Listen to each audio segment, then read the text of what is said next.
completed a celebration that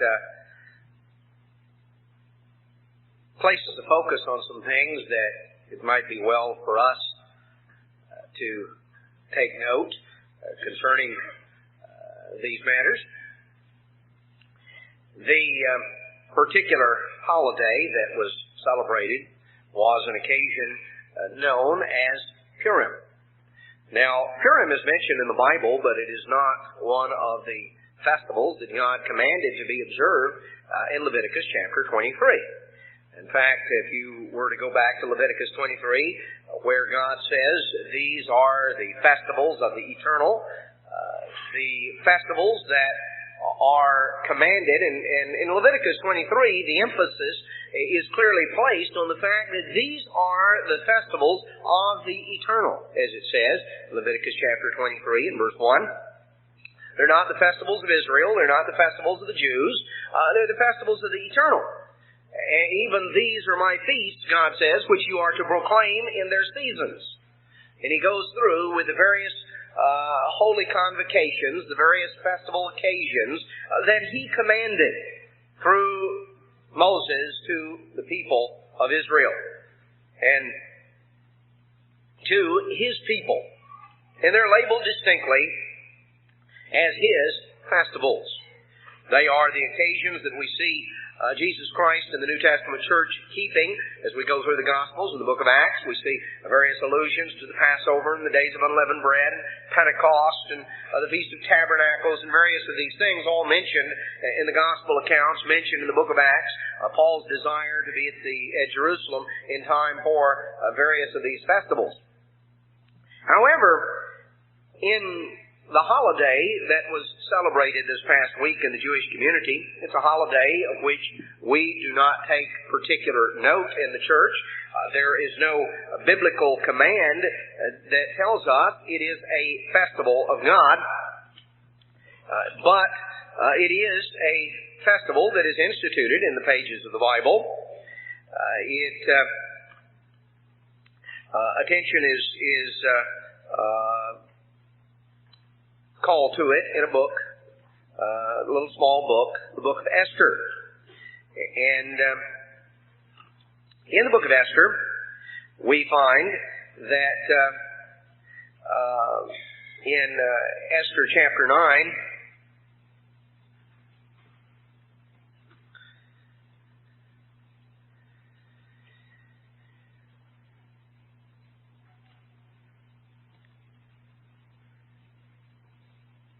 in Esther chapter 9 and verse 18, we read, the Jews that were in Shushan, which was the area of the palace, the capital of the Persian Empire, assembled together on the 13th day thereof. This is the 13th day of the month Adar, which is the 12th month of the sacred year. They assembled on the 13th day thereof, and on the 14th day thereof, and on the 15th of the same, they rested and made it a day of feasting and gladness. Therefore, to the Jews of the villages that dwell in the unwalled towns, make the 14th day of the month Adar a day of gladness and feasting, and a good day, and a day of sending portions one to another. And Mordecai wrote these things and sent letters unto all the Jews that were in all the provinces of the king, near and far, to enjoin them that they should keep the 14th day of the month Adar, and the 15th day of the same yearly. The same days wherein the Jews had rest from their enemies, and the month which was turned unto them from sorrow to gladness, from mourning into a good day, and that they should make them days of feasting and gladness, and of sending portions one to another, and gifts to the poor. And the Jews took upon them to do as they had begun, and as Mordecai had written unto them. But there's no mention here of God instituting it or commanding it or making it holy. It was, however, a time of national thanksgiving, a time of rejoicing, a time of national festivity that the Jews took upon themselves. And they took upon themselves to do as they had begun and as Mordecai had written, because Haman, the son of Hammedatha, the Agagite, the enemy of all the Jews, had devised against the Jews to destroy them, had cast Pur, that is, the lot, to discomfit them and to destroy them. But the matter returned upon his own head, And therefore those days were called Purim, or the day of lots. Purim is the plural of Pur, which is the word in the Persian language for lot, as in the case of dice, you know. Of course, more than one die is dice.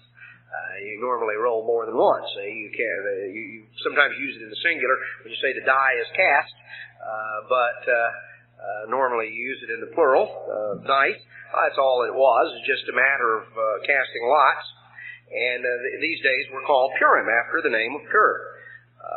And therefore, because of all the words of this letter, and of that which had been seen concerning this matter, and that which had come unto them, the Jews ordained and took upon them and upon their seed, and upon all such as joined themselves unto them, so it should not fail that they should keep these 2 days according to the writing thereof, and according to the appointed time thereof every year.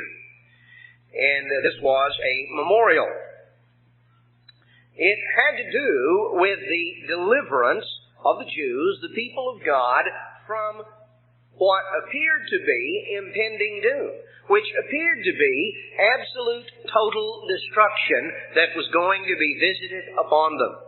And yet, in the midst of what appeared to be calamity, in the midst of what appeared to be a catastrophe with no way out, no solution, no hope, no help, God worked a solution from a most unlikely source and delivered His people. And in recognition and in appreciation of that, the nation of the Jews took upon themselves to celebrate this particular occasion. Now, there are lessons very distinctly that can be learned and can be applied. And while the church does not celebrate this occasion because it is something that relates in a direct way to not simply national Israel, but simply to that section of national Israel, the nation of the Jews, it is certainly appropriate to take note. Since one book of the Bible takes note, a book that we perhaps do not focus on that frequently, one out of which you've probably not heard that many sermons preached or Bible studies given, and yet there is a very important and a vital message. Now, anciently, the book of Esther was considered by the Jews one of 5 books on a lengthy scroll. In fact, even today, when the Jews publish it in form, it is lumped with 4 other books, the books that are called the Megillot, the festival scrolls. I have here the translation by the Jewish Publication Society. It's a multi-volume set, and one of the volumes is simply the Megillot, and it consists of those 5 books in the way that they were preserved. The books, the 5 festival scrolls, were the Song of Solomon, the Book of Ruth, the Book of Lamentations, the Book of Ecclesiastes, and the Book of Esther. These 5 books were linked together in the order in which the Jews preserved the Old Testament. The order that we have in most of our English Bibles is derived from the Greek rearrangement. The rearrangement made by those who translated the Septuagint translation, a translation into Greek from Hebrew, made prior to the time of Christ, primarily made for the great Greek library in Alexandria, Egypt. That was rearranged by the librarians according to an order that made sense to them, which was not the order in which the Jews normally kept it. The books we have in our English translations are the same books the Jews preserved. They're simply, the order is rearranged. Now, Jesus, of course, made reference to the order in which the Jews preserved the Scriptures by referring various times, defining the Scriptures as consisting of the law, the prophets, and the writings, or the law, the prophets, and the Psalms. Because the Jews recognized a tripartite division, a threefold division of the Old Testament Scriptures. the law, the prophets, and the Psalms, or the law, the prophets, and the writings, as it was sometimes called. The law consisted of the first 5 books, the books of Moses, Genesis through Deuteronomy. The prophets consisted of what were termed both the former and latter prophets, the former prophets being those we normally think of as historical, such as Joshua, Judges, Samuel, and Kings, and then the latter prophets, consisting of the ones that we think of generally as more prophetic. The latter prophets consisting of the 3 major prophets, Isaiah, Jeremiah, and Ezekiel, as well as the 12 minor prophets, Hosea through Malachi. And that constituted the prophets' division. Now, they viewed the historical works as a part of the prophets because they were written by prophets, and also history and prophecy are exactly the same thing. They're simply viewed from different directions. Depending on where you stand in the continuum of time, history and prophecy are the same thing. There are events that were prophetic that are now history. The prophecies relating to the first coming of the Messiah are not prophecy any longer in the sense that they are predictive of the future. They are historical. They were written as prophetic. Now we look back on the fact that those prophecies have been fulfilled. There are many other prophecies that are yet to be fulfilled, but as we proceed on in the time when Jesus Christ returns, the millennium begins to take place, we will look back on many of the events that right now we look upon as prophetic and recognize that it is historical. You know, for many years, Mr. Armstrong talked about the fact that Germany would be reunited. That was a statement with prophetic implications when he made it in the 50s and the 60s. In the 70s, it no longer requires any prophetic insight to make that statement. When he made the statement in the aftermath of World War II, when he made the statement, as it is back in 1953 and 1954, plain truth, when he made the statement through the 50s and the 60s, it required prophetic insight. It no longer does. It's a matter of history. It has occurred. So, history and prophecy are the same thing, just simply seen from different perspectives from the standpoint of time. The final division, the third division, the writings or the Psalms, consisted, sometimes called the Psalms because the Psalms was the longest and the dominant book of that section, and consisted of Psalms as well as Proverbs and Job. The 5 festival scrolls, Song of Solomon, Ruth, Lamentations, Ecclesiastes, and Esther, and then it concluded with the books of Daniel, Ezra, Nehemiah, and Chronicles. Now, these 5 festival scrolls, each of those scrolls, they were small, short books. They were on one long scroll. They were kept together, and they were read every year, annually, in the synagogue on a certain occasion. The Song of Solomon was read at the time of the Days of Unleavened Bread, the Passover season, normally read on the Sabbath during the Days of Unleavened Bread. The book of Ruth was read at Pentecost. Lamentations was read on a national fast day that the Jews observed in the summer months, the 5th month of the year, which would correspond with about our July, August. It was the anniversary of the destruction of the temple. They read that lament that was prophesied of that event on the 9th of Ab, the 5th month. The book of Ecclesiastes was read at the Feast of Tabernacles, and the book of Esther was read at this occasion, Purim.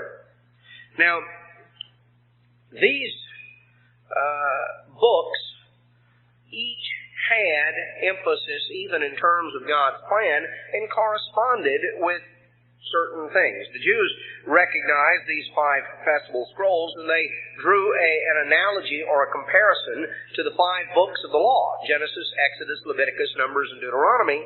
They drew a comparison to those 5 books, and they also, the book of Psalms, which they normally recognized as consisting of 5 books of the Psalms, and the message in each of those. Now, I don't want to get too far off into some of the historical background except to say that there was definitely a tie-in terms of the plan of God and the message that was conveyed.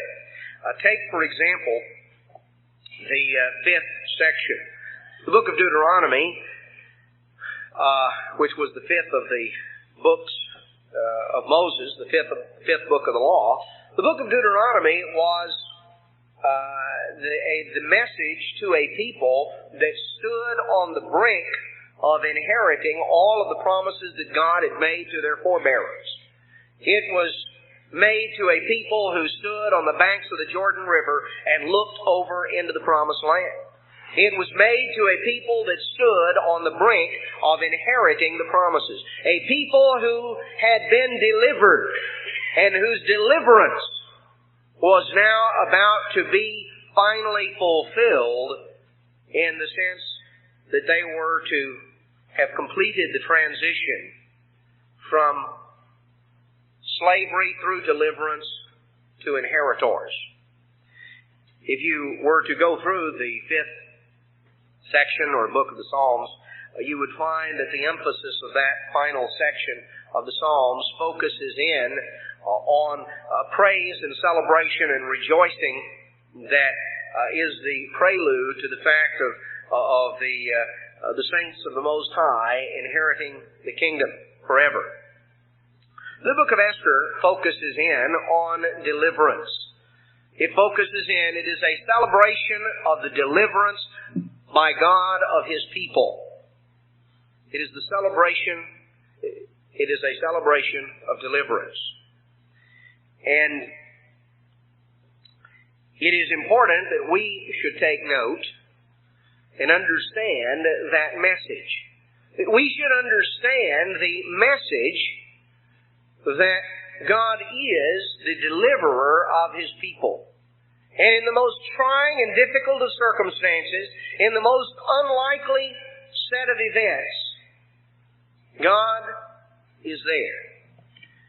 Now, one thing that stands out in the book of Esther that makes it unique among all books of the Bible is the book of Esther is the only book in the Bible where the name of God is not mentioned.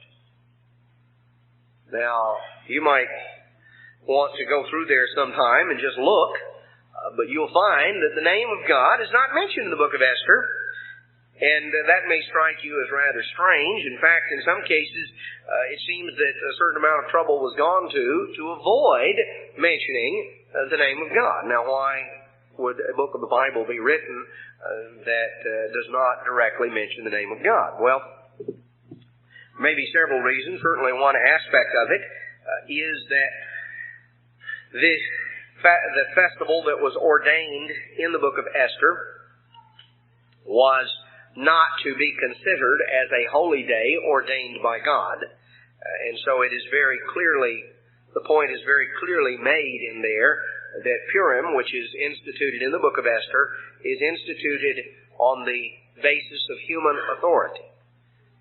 It was not wrong.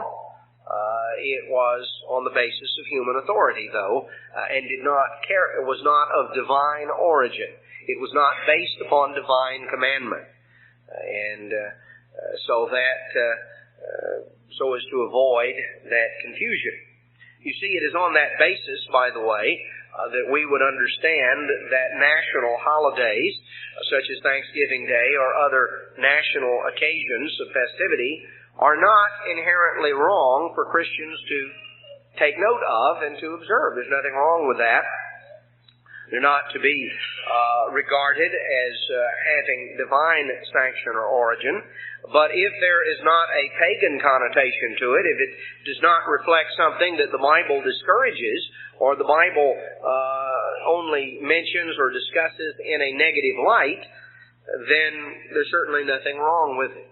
Many holidays and festivals that are commonly observed in our society are occasions that trace back to ancient pagan festivals. And even though most people may not be entirely aware of it, and those that are don't care, or say, well, that's not why we do it. That's the catch-all. That's not why we do it. No, they do it just to be like everybody else. But that is not something that, that apart, something of a pagan origin is different. But there are other occasions that are simply the celebration of national events, such as a national day of Thanksgiving or a day in celebration of national independence, such as the 4th of July. An occasion of that sort is not wrong to take appropriate notice of. But, and that's one of the things that we would deduce from the book of Esther and the celebration of Purim. However, though the name of God is not mentioned in the book of Esther, perhaps the 121st Psalm best describes the emphasis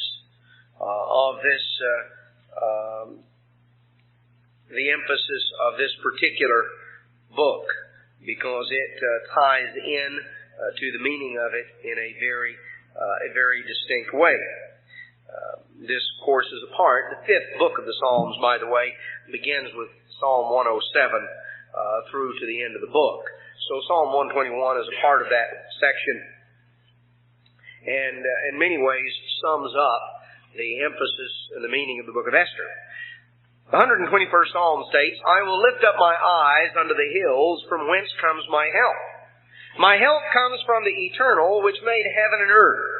He will not suffer your foot to be moved. He that keeps you will not slumber. Behold, he that keeps Israel shall neither slumber nor sleep. God doesn't sleep through the night. God is aware of what's going on. He's not going to go to sleep on the job. Things aren't going to happen, and God suddenly finds out the next morning all kind of terrible things have happened, and He didn't know about it. Things may sneak up on you, and they may sneak up on me, but they're not going to sneak up on Him. As somebody made the observation one time that someone who was all worrying and fretful and filled with a lot of anxiety about things, and they said, well, look, why don't you just go ahead and just turn it over to God, just give it to God. Because, there's no need for you to stay up all night worrying about it. God's going to be up all night anyway. So you might as well just give it to Him and you go to sleep. Well, that's what it says here. He that keeps Israel shall neither slumber nor sleep. We even sing that in one of our songs. He that keepeth Israel shall neither slumber nor sleep. The Lord is your keeper. The Lord is your shade upon your right hand. The sun shall not smite you by day, nor the moon by night. The Lord shall preserve you from all evil. He shall preserve your soul. The Eternal shall preserve your going out and your coming from this time forth, even forevermore. God is our deliverer. God is the one to whom we can look. In terms of our deliverance as a nation, He's the one to whom we should look, though He's not the one that has been the primary source to which we have traditionally looked. God is our deliverer. He's our deliverer individually. He is our deliverer as a church. He is our deliverer as a nation. God is the source. He that keepeth Israel slumbers not nor sleeps. And this is in many ways a summary of the message of the book of Esther. Now in the book of Esther, we pick it up in chapter 1 and verse 1, that it came to pass in the days of Ahashurius, and this is the same Ahashurius who reigned from India to Ethiopia over 127 provinces. Now he is known in history more commonly by his Greek name, or the name that the Greek historian Herodotus preserved for him, the name Xerxes, spelled Xerxes. Xerxes is the name, the historical name by which he is best known.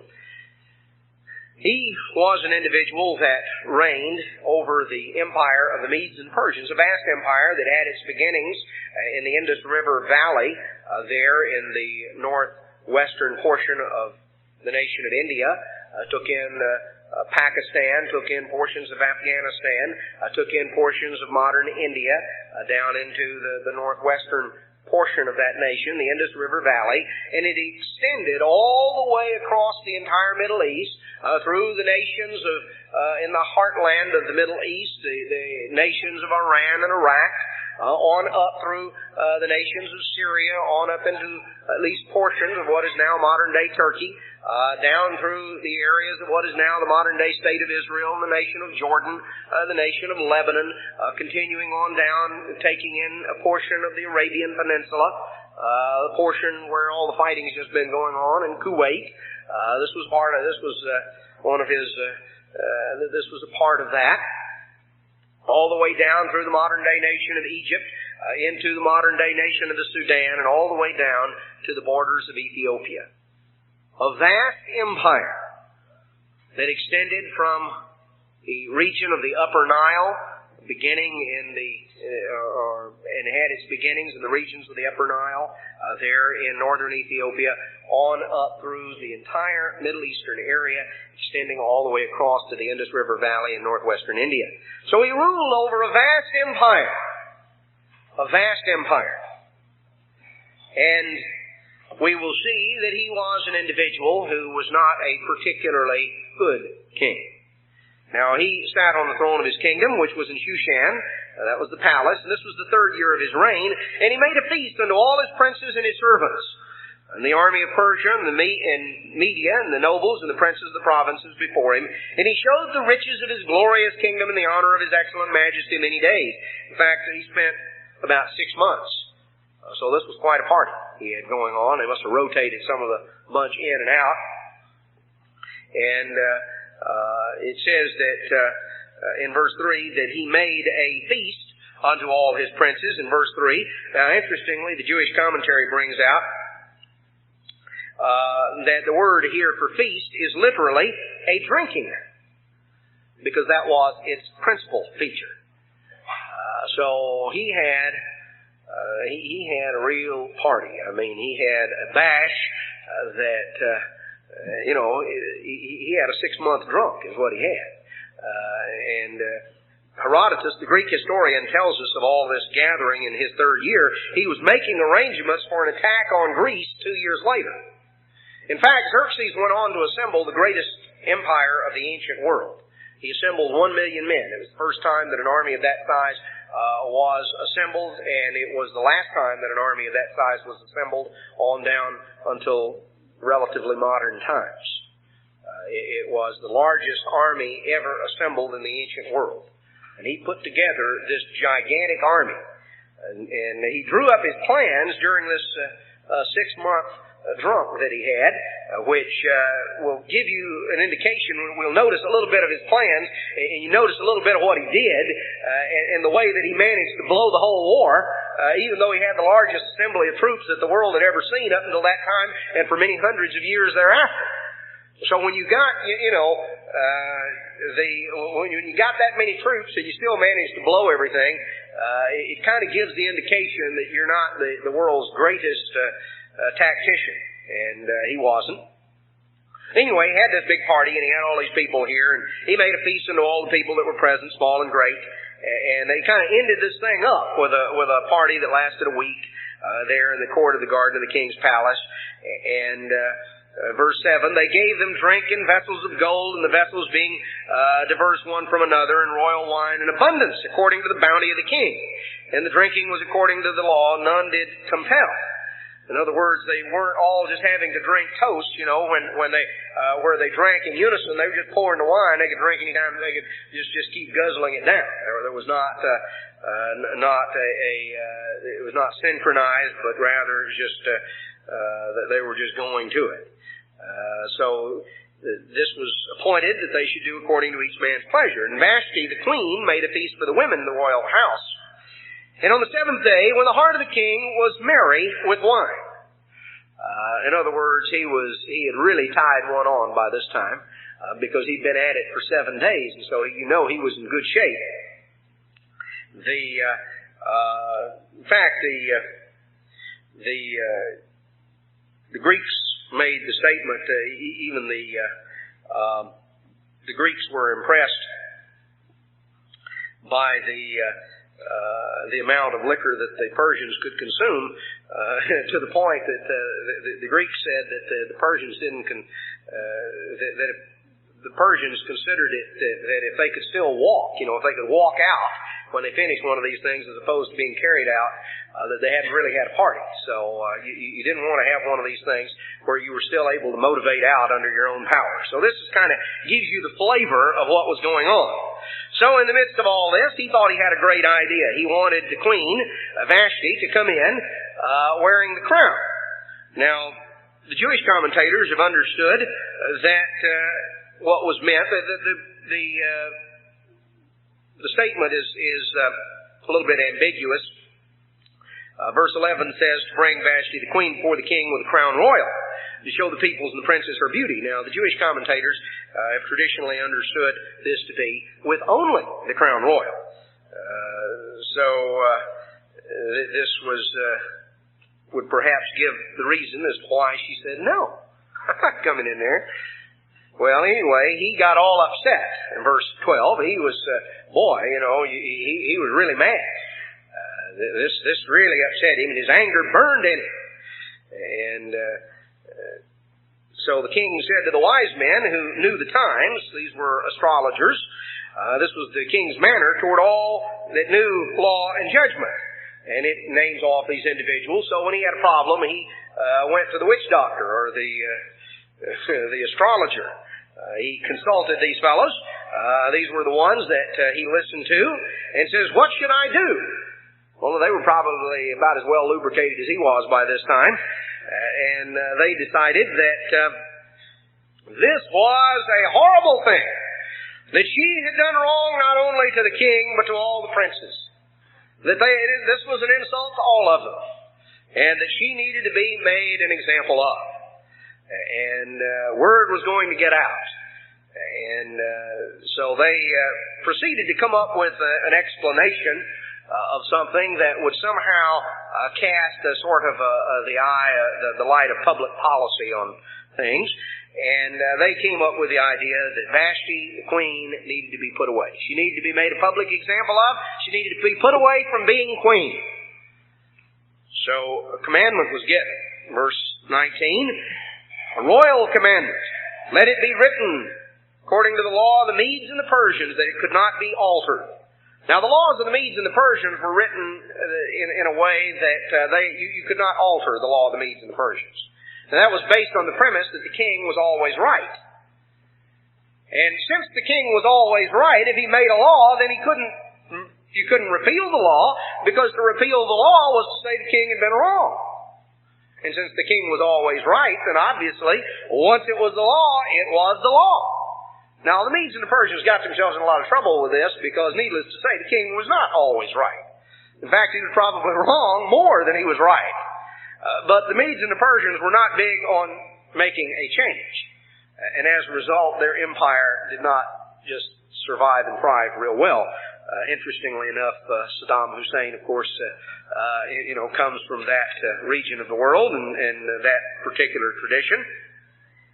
Cast himself in the light of as the successor of Nebuchadnezzar. In fact, you may not be aware of that, but he had big billboards put up in Baghdad back before all the war broke out, calling himself the successor of Nebuchadnezzar the Great.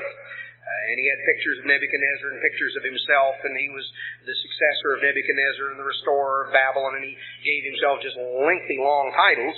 It might have done him well to have read the book of Daniel and to have read, as Paul Harvey would say, the rest of the story, because you know what happened to Nebuchadnezzar. And the lesson that God told Nebuchadnezzar was, all that walk in pride he is able to abase. And that was the lesson. Nebuchadnezzar learned the lesson, but none of his successors ever seemed to have. They never read the rest of the story. They only read the first part of the book, thought it sounded pretty good, closed it up, and went their way and tried to go and do likewise. Here is old Xerxes, and he's got this thing together. Now, this time setting comes after the time. This would be a link. You remember we had the time at the end of the book of Daniel when Cyrus conquered Babylon in 539. And then he issued a decree that allowed the Jews to return to Jerusalem under Zerubbabel. we come on forward, we come on through a period of about 20 years of rebuilding the temple, and then there is sort of a blank, and we don't pick up the story again for about 60 years until the time of Artaxerxes, down in the time of Ezra and Nehemiah. And there's a sort of a 60-year blank, if you carefully go through the book of Ezra that opens with the story of Zerubbabel in the time of Cyrus, and then kind of skips over a period, just sort of tells you the story down through the end of Zerubbabel's period of the work that God did through him, then kind of picks up the story again about 60 years later in the reign of King Artaxerxes, when in 457 BC, when Ezra came back. Now, the book of Esther really occupies the period of time in the middle. Historically, it would set in kind of the middle of that time. It was after Zerubbabel had led the Jews back to Jerusalem, before the time of Ezra and Nehemiah. In fact, Artaxerxes, the king who issued the decree in the book of Ezra, was the son of this King Xerxes. The story concerns here in the book of Esther.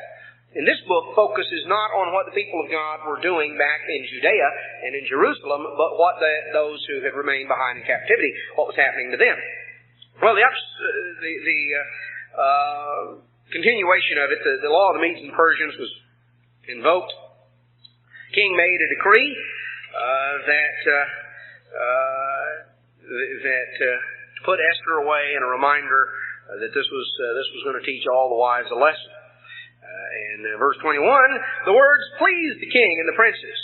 And so the king thought this was a good idea, so he wrote this and sent letters out, and he really laid the law down. He was going to really show them who was in charge. And of course, nobody could be as much in charge as a drunk on a tirade. And so he was definitely in charge, and he issued a decree to let everybody know that he was in charge. And so chapter 2 shows what happened after things had kind of worn off. See, the wine had kind of worn off, and a little while went by, and the wrath of the king was assuaged, and he remembered fasting. Then he began to have remorse. Never so much remorse as the morning after the night before. So now he began to feel bad. And then the king's servants began to get a little antsy. They began to get nervous because they were afraid he was going to remember who talked them into getting rid of her. Because see, they had given him the great advice, get rid of her, make a public example out of her. Fire her from being king, from being queen, divorce her. So then they began to get a little nervous for fear he was going to get mad at them because he was going to get lonely and wish that he had her back. And then it was going to look bad. So if the king called her back, after he'd gotten rid of her, and they talked him into making it a matter of law, the law of the Medes and the Persians, and all of this, he couldn't back down from it, but he could chop their heads off for having, talked him into doing something he regretted that he did. So then they had to come up with a new idea, and they said, well, King, we got just what you need. What we need to do is find a new wife for you. We're going to have a beauty pageant. And we're going to find the best girls in the whole empire. We're going to gather these together, and we're going to let you pick. And so the king seemed to think this was a pretty good idea. He liked this. And so they started gathering these things together. Gathering all these together. Now we're told in verse 5 of chapter 2 that there was a Jew in Shushan whose name was Mordecai, and he was of the family, he was a descendant of Benjamin. He was a Benjamite. And his family had been carried away from Jerusalem with the captives that had been carried away with Jeconiah, the king of Judah, whom Nebuchadnezzar, the king of Babylon, had carried away. And he had brought up Hadassah, which is Esther. Esther is the name by which she is best known. Hadassah was her Hebrew name. She was his first cousin, his uncle's daughter, but there was evidently a considerable disparity of age. And so in reality, though she was his first cousin, she was really more like a daughter to him. Her parents had died, and he had brought her up. She was a very beautiful girl, and he had raised her up as his own daughter. And the king's commandment was published, And Esther was conscripted by the Persian soldiers and taken into custody to the king's house. They didn't ask for volunteers. They just kind of got who they wanted. And so they grabbed Esther and took her away to the king's house, to the custody of Haggai, the keeper of the women. And so anyway, Esther was there. And we're told that Esther did not make known her people or her kindred. Mordecai had suggested she not do that. This perhaps would have enabled her to have... sometimes it's easier to do the things you need to do if you do them quietly and do not call undue attention to yourself. Mordecai had evidently given Esther some advice when there was no way he could keep her from being taken away, and he suggested that she not call attention to herself and to her religion and to her origin, and this would perhaps enable her to quietly observe the things that she needed to do and not to call undue attention to herself. And of course, Mordecai was very concerned. He walked every day before the court of the women's house to know how Esther did and what would become of her. And in that way, she could perhaps send a message to him or get word out. And there was a time that passed. Now, in the meantime, Xerxes had in the meantime gotten together his army, and he had gone on this campaign to Greece. And he got this 1 million man army, and they they marched across what is today the modern day nation of Turkey, the Asia Minor Peninsula, had marched across, and he was going to build a pontoon bridge and cross the Hellespont, the area there of the Dardanelles, that little strait of water that separates Asia from Europe, separates Turkey from Greece in terms of modern geography. He was going to invade the Greeks and teach them a lesson. So he got the idea that what he was going to do, how was he going to get this vast army across? Well, he was going to line up boats, and he was going to kind of lash them together and make sort of like a giant pontoon bridge and march his troops over this. Well, he got everything all lined up, and it wasn't a very feasible idea. The weather and the turbulence of the water there was such that it didn't work. His boats began to blow apart and troops drowned, and I don't know what all happened. And he wound up with a real fiasco on his hands. He got in such a rage about it that he had that he lined up some of his soldiers. He was going to have them take their whips and scourge the sea, give the sea 100 lashes. That was certainly going to solve the problem. Evidently, somewhere along the line, his advisors must have figured, if we don't get this guy back to the harem and give him something else to occupy his mind, we're not going to have any army left, we're not going to have any nation left, he's about to blow the whole thing. So they said, look, King, we can handle this. What really requires your attention is this beauty contest we're having back here in Shushan. You better get back and supervise that because we got something really important. These trivial things, this army and all of this, you let us take care of that. You go back and take care of the important matters. So anyway, they got him back there, and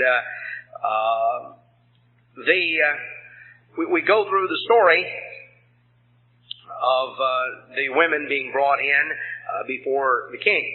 And normally, he was going to pick the one that he wanted.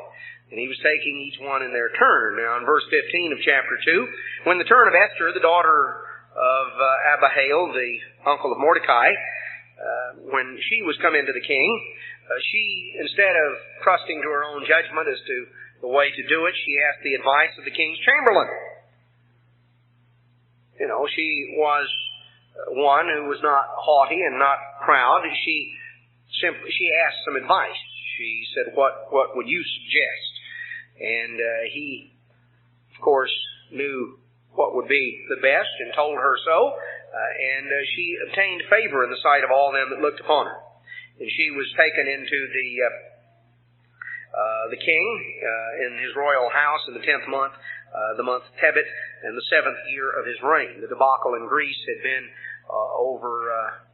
about a year earlier, and in the meantime he had been back, taking him a while to get back, and they had him occupied with picking out a new wife.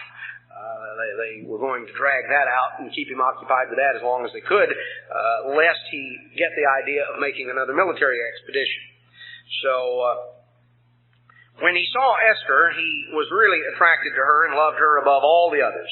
She obtained grace and favor in his sight more than all the virgins, so that he set the royal crown on her head, and he made her queen instead of Vashti. And he made a great feast unto all his princes and his servants, Esther's feast. And so he really had a party. He liked to have parties, and this was a good excuse. Everybody got down and groveled. They didn't just, bow in acknowledgement. They had to prostrate themselves. They had to lie down on the ground. Because Haman was obviously a man of great importance, and he wanted to make sure that everyone knew how important he was. There was a problem. There was something that just ruined his whole day. And that was the fact that Mordecai didn't bow down. Not only did he not prostrate himself, he didn't even bow down.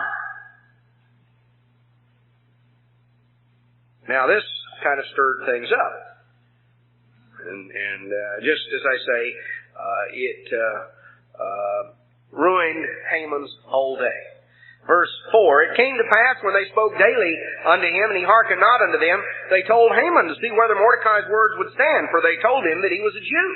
And when Haman saw that Mordecai bowed not down, nor prostrated himself before him, then was Haman full of wrath. And it seemed contemptible in his eyes to lay hands on Mordecai alone, for they'd made known unto him the people of Mordecai. Therefore Haman sought to destroy all of the Jews. Now, Haman figured that just to kill one Jew, that was hardly worth his trouble. Mordecai wouldn't bow down to him.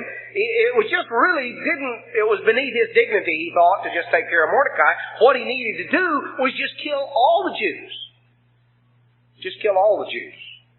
Now, Haman, we're told here, was an Agagite. If you would like to know the consequences of not following God's instructions, you might, I would just call your attention to an account in the book of 1 Samuel, when God sent King Saul against the Amalekites. You remember who the king of the Amalekites was? He was a fellow by the name of Agag. And Saul spared Agag, and undoubtedly Agag's family. He eliminated the others, but somehow or another, he decided that Agag ought to be let off the hook. And you can read the account back in 1 Samuel. That's, just one example that anytime people start improving on God's instructions, there can be long-term consequences of very serious nature that are found, maybe in some cases centuries on down. Interestingly enough, Mordecai, though evidently not a direct descendant of Saul, was a descendant of the family of Saul. You remember Saul was of the family of Kish. That's who Kish was the father of King Saul. Mordecai was a descendant of Kish, as is mentioned here in chapter 1 of the book of Esther, of the tribe of Benjamin. So he was of the same general family lineage. Interesting how hundreds and hundreds of years later, about 500 years actually, we come back down and we got the same people dealing with the same thing. This time we have an individual who is more attuned to doing what God said, the way God said to do it. But anyway, Haman comes along here and he decides that it just makes him furious. He just ruins his whole day. It just, like a cloud comes up and just rains on his parade when he comes by, and Mordecai won't bow down to it. So he's going to kill Mordecai and everybody that pertains to Mordecai. Now, this was in the first month, the month Nisan, or the month Abib, in the 12th year of the king. And they cast her, that is, the lot, before Haman from day to day, month to month, to the 12th month, which is the month Adar. So, what Haman did, he says, I'm going to kill that guy. I'm going to kill all the Jews. I don't like Jews. This is a good excuse. I'll just wipe out the whole bunch.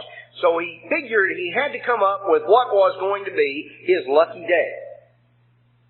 Being a superstitious sort, so he got somebody in and they started rolling dice. to come up with the right day. And, which month? So they cast lots and they came up with the 12th month. And then he said, all right, we need to cast lots and find out which day of the month. Well, they came up with the 13th day of the 12th month. Haman thought Friday the 13th was going to be his lucky day. It turned out to be the very opposite. And the memory of that is preserved in popular superstition to this day. But anyway, he thought, that Friday the 13th was going to be his lucky day. So then Haman comes to the king and he says, now there is a people that's scattered abroad and dispersed among the people in the provinces of your kingdom, and they're different from everybody else. And they don't keep your laws. And it is not to your advantage to allow them to live. They're just taking up space. And they're troublemakers. And if it would please you, I would like for you to issue a law that would just put them all to death. And I will pay 10,000 talents of silver into the hands of those who have charged the king's business. I'll make it worth your while. Now what he was planning on doing, of course, was confiscating all the wealth of the Jews, and then giving the king some of it. And this was this is a way that this particular technique has been utilized at various times. When we think of 1492 and Ferdinand and Isabella of Spain, and we think of Columbus coming to America and the discovery of America. But you know what else happened in 1492? This is the rest of the story. This is the way they paid for it. They issued a decree that expelled all the Jews out of Spain and confiscated their property. The 1492 is remembered in the Jewish community as the year that all the Jews were expelled from Spain. There was a very large Jewish community in Spain, and all the Jews were expelled from Spain, and their property was confiscated, all that could be found. And so this was the way the kings had of raising money. So Haman had talked Xerxes into issuing a decree, not simply to expel them, just to kill them. And he says, I'll divvy it up with you. So Xerxes said, this is fine. Took his ring from his hand and gave it to Haman, the Jews' enemy. Now the ring, the signet ring, this was the means by which official documents were sealed and were delineated as from the king. So they were called in on the first month, on the 13th day thereof, and it was written according to all that Haman commanded unto all these people. Word was sent out to the provinces, and it was translated into all these languages, sealed with the king's seal, sent by post to cause to perish all Jews. Verse 13, both young and old, little children and women in one day, the 13th day of the 12th month, the month Adar, and to take spoil of them for a prey. And the copy of the writing is to be given for a decree in every province to be published to all people, that they should be read against that day. And the post went forth by haste from the king's commandment, and the decree was given out in Shushan the palace. The king and Haman were sat down to drink. They decided this was a good excuse to go out and get drunk. Probably didn't need a whole lot of excuse, but this was as good a one as any. This time they were going to celebrate. Sometimes they drowned their sorrows, but this time they were celebrating. It says the city of Shushan was perplexed.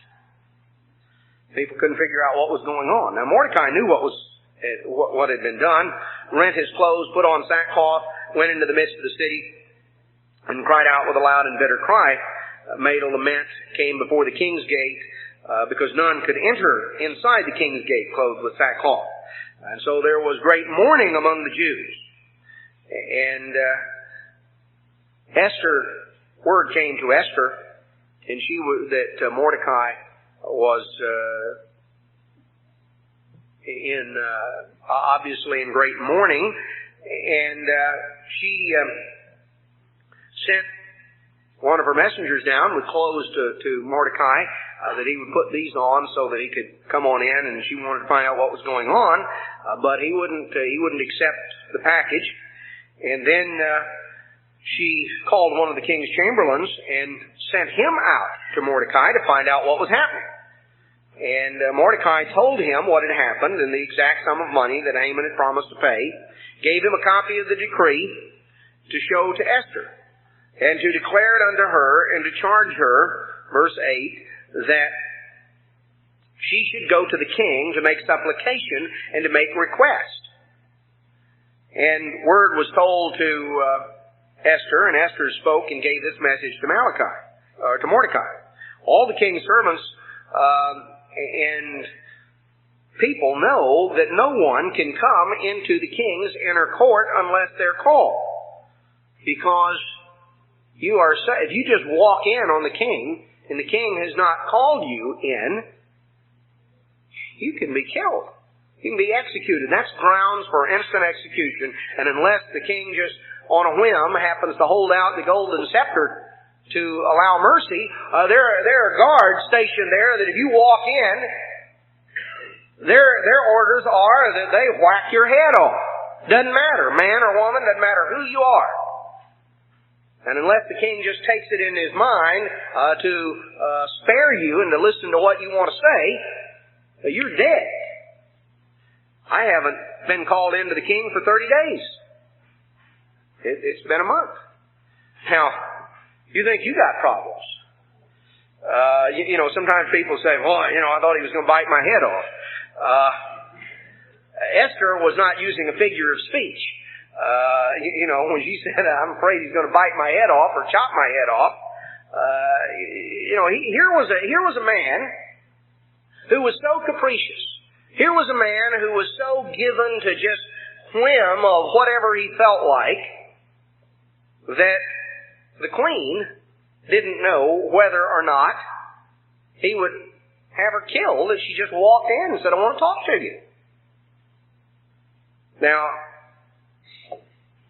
I think that at this point it's worth noting that sometimes God allows His people to get into situations that seem pretty extreme. Do you think that Esther ever wondered why in the world God allowed me to get into a mess like this? That Mordecai must have wondered why. She was never going to know in this life what it was like to have a happy marriage. She was never going to have the circumstances that most of those who know God's truth certainly aspire to. She was never going to have that sort of relationship. She was married to a man who was very capricious, very given to rage, and to just doing whatever he felt like doing. And since he was the king, there were no restraints.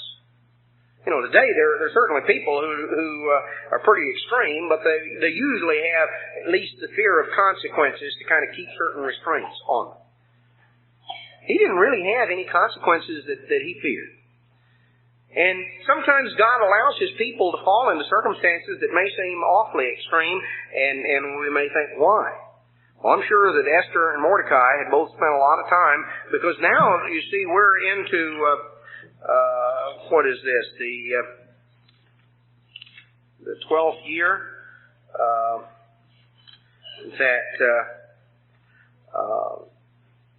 this is verse 7, chapter 3 brings out this is the 12th year of the king. So here we are, quite a few years downstream from when all this stuff started back in his third year. So years have gone by, and Esther has been a part of the royal court now for several years, and undoubtedly during that time she must have wondered, Mordecai must have wondered, none of them ever had this in mind when she was a young girl growing up and being taught there in her uncle in her cousin's home. But anyway, now at this point, as the nation was threatened with destruction, Mordecai sent word to her and he said, I think that it's time for you to go into the king and to make supplication to him on behalf of all of us. Esther said, look, I'm scared to go in there. Why? He could just have me executed on the spot. That's what happens if you just walk in unbidden and unexpected. And I haven't even been called for 30 days. I have no idea how long it's going to be before I'll have a chance to go in. Mordecai sent word back in verse 13, don't think that with yourself you shall escape in the king's house more than all the Jews. For if you altogether hold your peace at this time, then will relief and deliverance arise to the Jews from another place, but you and your father's house will perish. And who knows whether you are not come to the royal estate for such a time as this. So Mordecai sent her back a strong message, and he said, look, you're afraid for your life. What about all the rest of us? Don't think that you can safely escape because you are the king's wife and that somehow you will be protected because of your place and your position, that this will guarantee your safety. Maybe the very reason God has allowed you to come to this spot, because, we wondered why you and why this circumstance. Maybe the very reason God has allowed you to come to this spot is for this very purpose. Now, if you don't rise to the occasion and step out in boldness and in courage and in faith and do the thing that is required, God will deliver His people.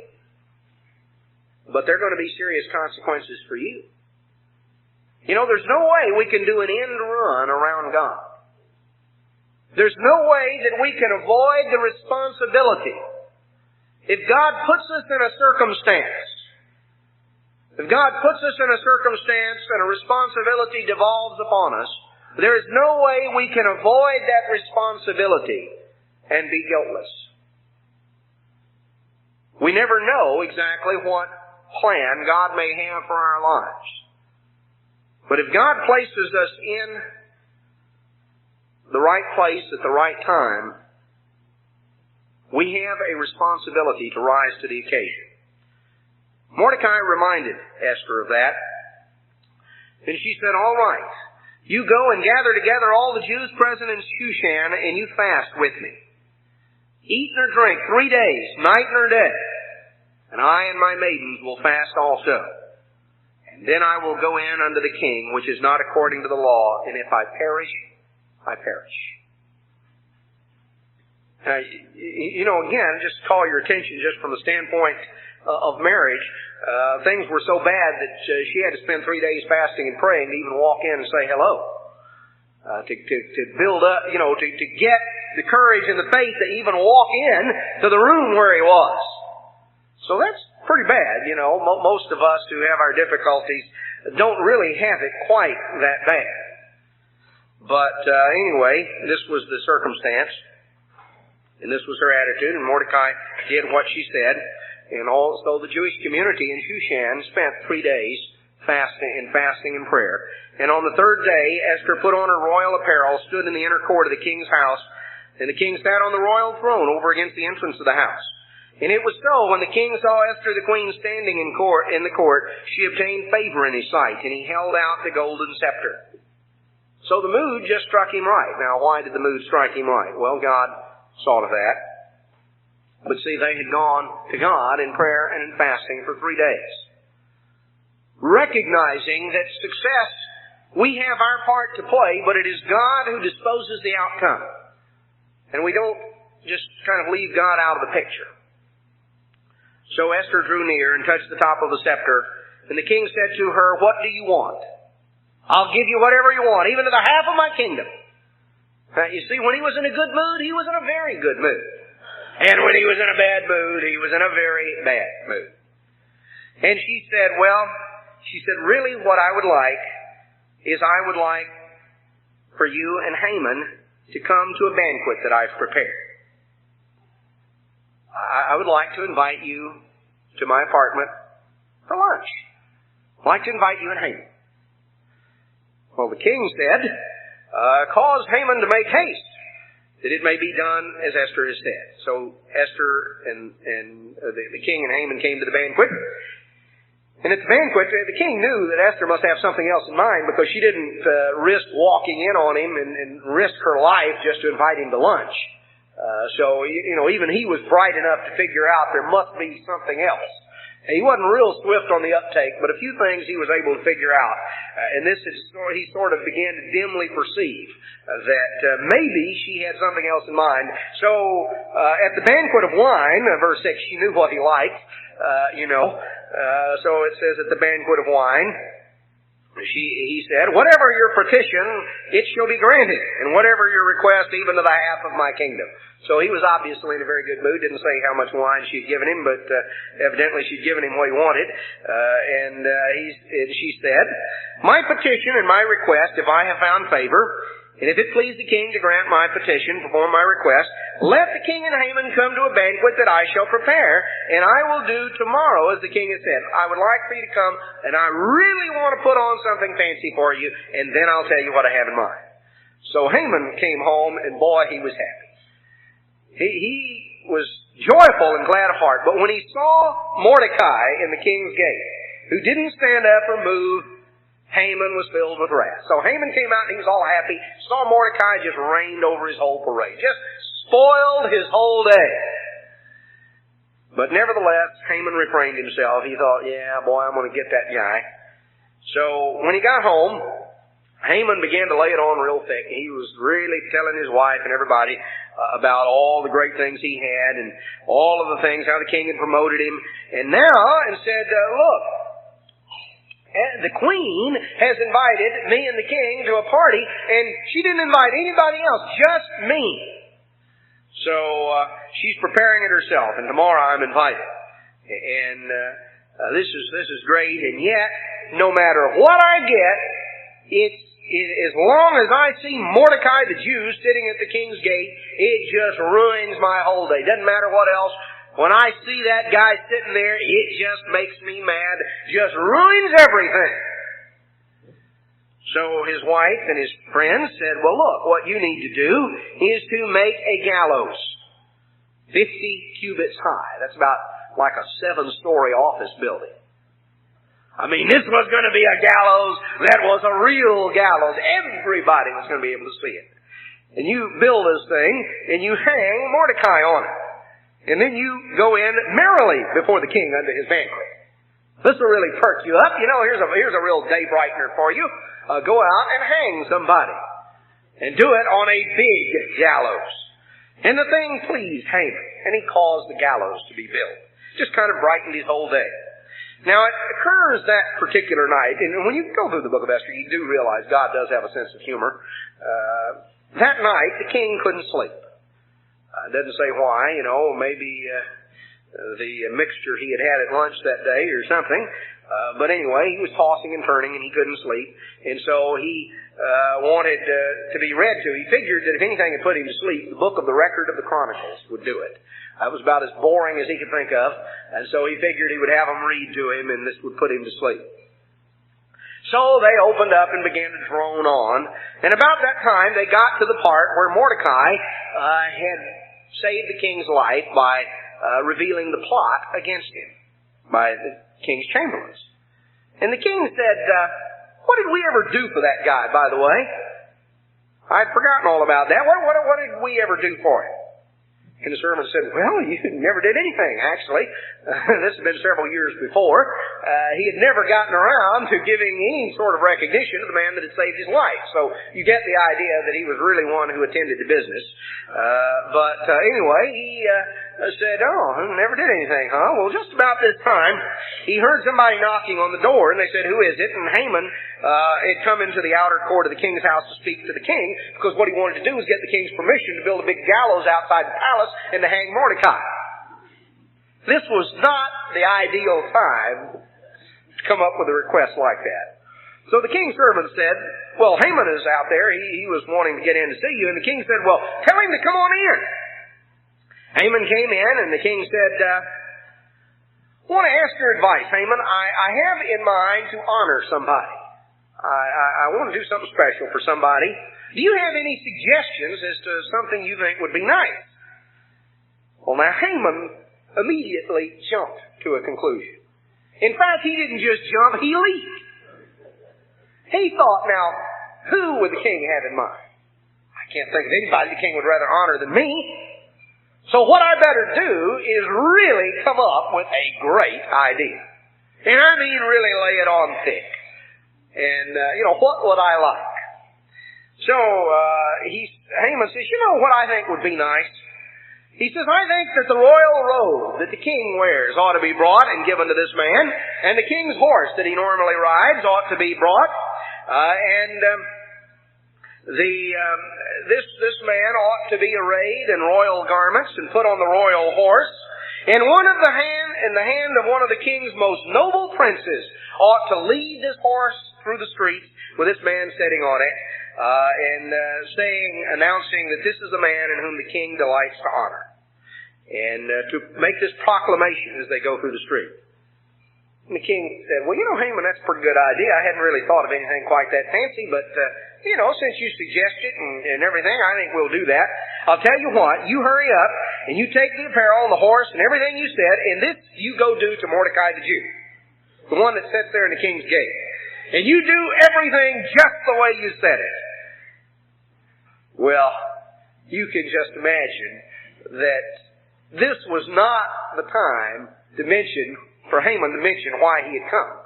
Because what Haman had come to do was to say, I want to hang Mordecai the Jew. So Haman at least was bright enough to figure out this was not the time to bring that subject up. So Haman took the apparel and the horse, and he arrayed Mordecai, caused him to ride through the street of the city, and proclaimed before him, Thus shall it be done to the man whom the king delights to honor. And Mordecai returned to the king's gate, and Haman hastened to his house, mourning and having his head covered. And he recounted to his wife all the things that had happened. Oh, is him. You talk about humiliation. Now, Haman had really gotten it.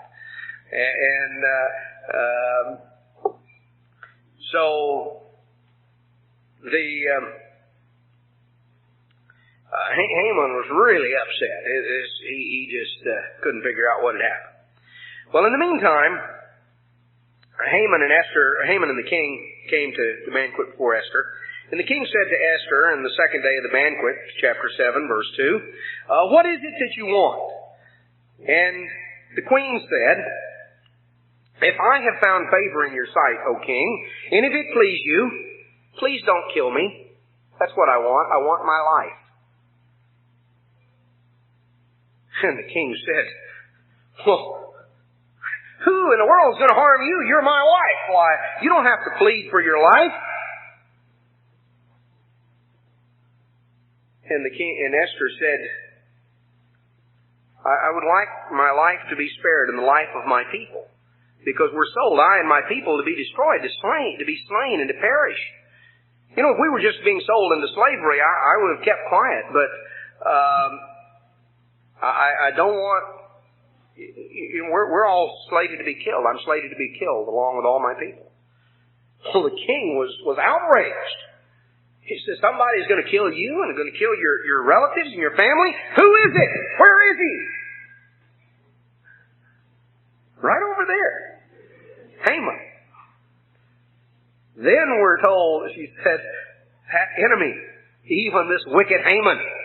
Well, Haman was terrified. All of a sudden, his plot had come out not in quite the way he wanted. Well, the king arose in wrath from the banquet of wine, and he went into the palace garden. And Haman remained to make request for his wife to Esther the queen. For he saw that there was evil determined against him by the king. I mean, this guy was not, he could figure a few things out, and he was able to figure out that he was in trouble. So he was pretty smart. Well, the king came back in, and Haman was falling upon the couch where the queen was. She was sitting down, and Haman was falling on the couch, and the king said, What are you going to do? You going to force the queen right here before me in the house? And word went out from the king's mouth. All they had to do, they just covered Haman's face and went hauling him out. They knew what was going to happen. Well, then one of the chamberlains, who decided this was his opportunity to get in good with the king, said, King, have you noticed that big gallows they're building out there? You notice the gallows they're building in the street? Do you know who Haman is building that for? King, no, I don't know. He's planning on hanging Mordecai the Jew. You remember the guy that saved your life? This guy was going to hang him. So the king said, Hang Haman on it. So they hanged Haman on the gallows he had prepared for Mordecai, and then was the king's wrath assuaged. Well, then Mordecai was brought in before the king, and Esther told the king then everything that had happened. So now the king makes Mordecai in charge. See, he replaces Haman with Mordecai. So here the king can just go from one end to the other. So now he's going to put Mordecai as the number 2 man in the kingdom. And they came up with a device as you go through. There was still a problem. You see, the law had been issued according to the law of the Medes and the Persians, so the king couldn't repeal the law. This was a problem. See, the king couldn't repeal the law. They had asked him to reverse the law that he had written, and the king said, well, we'll have to come up with another idea. So they wrote concerning the Jews this statement. They called in the king's scribes, verse 9, in the 3rd month, which is the month Sivan, on the 23rd day. This would have been shortly after Pentecost. And they wrote a letter according to what Malachi or what Mordecai commanded.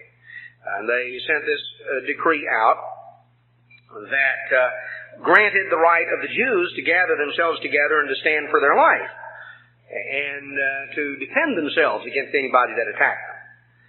And so a copy of the writing was given out, and word came out, and Mordecai went forth from the presence of the king, verse 15. Verse 16, the Jews had light and gladness and joy and honor, and in every province and in every city wherever the commandment went. The Jews had gladness and joy and a feast and a good day. And many came from among the peoples of the land and became Jews, for the fear of the Jews was fallen upon them. So all of a sudden, everybody wanted to kind of get in good with the Jews. Now, when the 12th month, the month Adar, the 13th day of the month, the king's commandment, the day and his decree drew near, the Jews had rule over them that hated them. The Jews gathered themselves together in their cities, and no man could withstand them. For the fear of them was fallen upon all the people. And the princes of the provinces helped the Jews because the fear of Mordecai was fallen upon them. Now, they knew what to be scared of. Mordecai was great in the king's house, and his fame went throughout all the provinces. For the man Mordecai waxed greater and greater. And we find God's deliverance of His people. Now, the point is that God can sometimes work through the most unlikely of circumstances. There is a great deal of a lesson of faith that God is our deliverer. He that watcheth Israel neither slumbers nor sleeps. God is aware of what's going on. He's aware of our downsitting and our uprising. He's aware of our problems. He's aware of our difficulties and our adversities. God can work through circumstances and situations in ways that you and I would never have imagined. There's no way in the world that Mordecai or Esther or anyone else could have ever imagined what God was working out all these years earlier, when one day the soldiers came in and grabbed Esther and hauled her off to the king's palace. What must have seemed like the ultimate of calamities to Mordecai and to Esther. What must have seemed like the most terrible thing that could have happened. As the years passed, God turned it into something positive and something good. There's an important lesson there in our own lives. That God can work through circumstances, sometimes the most unlikely of circumstances, and He can work things after the counsel of His own will to bring about a solution that you or I would never think of. We can't second guess God. But we can turn our lives over to Him, and we can walk with Him, and we can trust Him, and we can look to Him and recognize that the God that we serve is our deliverer. He is the deliverer of His people. He that watcheth Israel neither slumbers nor sleeps. He is aware, He is able, and He will deliver and protect His people.